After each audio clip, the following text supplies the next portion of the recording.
Hello बच्चों, स्वागत है आप सभी का डिज़ायर पॉइंट यूट्यूब चैनल के इस नए वीडियो में। बच्चों, मेरा नाम अनुपम दुबे है। मैं यहाँ आपको यूपी बोर्ड कक्षा 10 की गणित विषय पढ़ाने के लिए प्रस्तुत हूँ, वो भी पूर्णतः हिंदी माध्यम से। छात्रों, मैं सिर्फ गणित पढ़ाने नहीं आया हूँ। अगर आप गणित पढ़ने आए हैं सिर्फ तो चले जाइए।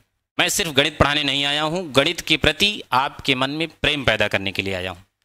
यकीन मानिए, जब आप ये कुछ वीडियोस की श्रृंखला होंगी, जब आप इन वीडियोस को पूरी करेंगे या कोर्स कंप्लीट करेंगे या कोर्स के पढ़ने के दौरान ही आपके अंदर इतना आत्मविश्वास होगा कि आप न सिर्फ इसे कंप्लीट करेंगे, अपना कोर्स करेंगे, बल्कि अपने सहपाठियों को, अपने मित्र बंधुओं को पढ़ा भी रहे होंगे। उन्हें ये बता रहे होंगे कि एक प्लेटफॉर्म चलता है डिज़ायर पॉइंट यूट्यूब चैनल के नाम से, जहाँ पे गणित पढ़ाया नहीं जाता, गणित सिखाया जाता है, घोल के पिला दिया जाता है। तो चलिए बिना समय गंवाते हुए हम पाठ्यक्रम पे चर्चा करते हैं। जैसा कि बच्चों आप सभी को पता है, आपका बोर्ड एग्जाम 100 अंकों का होता है, जिसमें से 70 अंकों का आपका बोर्ड का एक परीक्षा होती है, 30 अंकों की आपका प्रैक्टिकल एग्जाम होता है।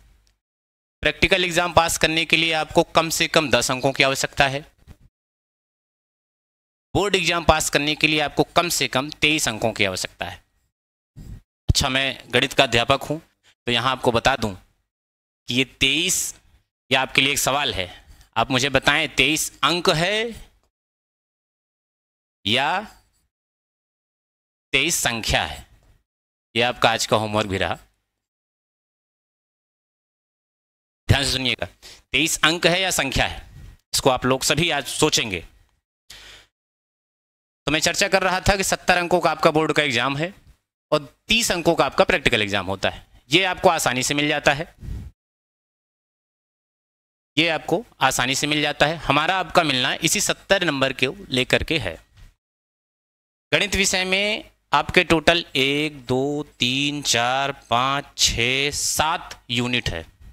7 यूनिट है, ये अध्याय नहीं है, ये एक इकाई है। 7 इकाई है। एक इकाई में 2 से 3 चैप्टर हो सकते हैं, 2 से 3 अध्याय हो सकते हैं। जैसे पहली इकाई है संख्या पद्धति। यहाँ पे हम संख्याओं से खेलना सीखेंगे। वास्तविक संख्या, काल्पनिक संख्या, अपरिमेय संख्या, परिमेय संख्या। आप में से कुछ लोगों ने, जिनको याद हो, वैसे पढ़ा तो सभी ने है, कक्षा 9वीं में ही आप संख्याओं से थोड़ा बहुत खेलना सीख गए हैं। चिंता मत करिए, जिनको नहीं आता वह भी यहाँ सीखेंगे। बिल्कुल बेसिक से पढ़ाया जाएगा। आपको सिर्फ 1 2 3 4 गिनती आनी चाहिए। गणित पढ़ाने की जिम्मेदारी मेरी है।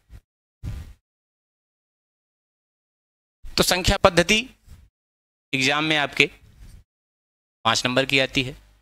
बीज गणित, अब बीज गणित ये एक इकाई है, इसके अंदर आपको 2 चैप्टर 3 चैप्टर मिल सकते हैं। फिलहाल उसको हम आगे डिस्कस करेंगे पढ़ाई के दौरान। तो बीज गणित में आपको 18 अंक है। निर्देशांक ज्यामिति में आपको 5 अंक निर्धारित हैं।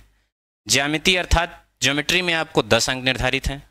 त्रिकोणमिति अर्थात टिग्नोमेट्री, अब ये ऐसा भय है कि इसकी वजह से, सिर्फ इस एक प्रश्नावली की वजह से बहुत सारे बच्चे 10वीं के बाद 11वीं में मैथ के डर से बायो ले लेते हैं।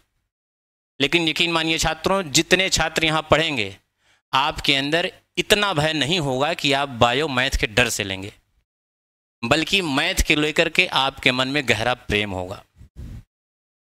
आगे बढ़ते हैं। छठी यूनिट है आपकी मेंसुरेशन, ये आता है 10 नंबर का। 7वीं यूनिट है आपकी सांख्यिकी तथा प्रायिकता, ये आती है आपकी 10 नंबर की। तो इस तरीके से 70 अंकों का आपका पूरा सिलेबस है। इस सिलेबस में आप देख पा रहे होंगे कि संख्या पद्धति है, बीज गणित है, निर्देशांक ज्यामिति है, इन सब के अंक निर्धारण अलग अलग हैं। अर्थात कोई 5 अंक का है, कोई 18 नंबर का है, कोई 10 नंबर का है। ये बोर्ड के एग्जाम के दृष्टिकोण से नंबर घट बढ़ सकते हैं, लेकिन मेरे हिसाब से या आपके पढ़ाई के तौर तरीके में ऐसा नहीं है कि संख्या पद्धति कम अंकों का है तो आप इसमें कम मेहनत करेंगे। बिल्कुल नहीं। आपको हर एक इकाई, हर एक चैप्टर को उसी इफिशियंसी, उसी क्षमता, उसी तन्मयता के साथ पढ़ना है। इसी के साथ ये पाठ्यक्रम का विश्लेषण पूरा होता है। और आज की इस वीडियो में इतना ही। उम्मीद करता हूं कि आपको पाठ्यक्रम समझ में आया होगा।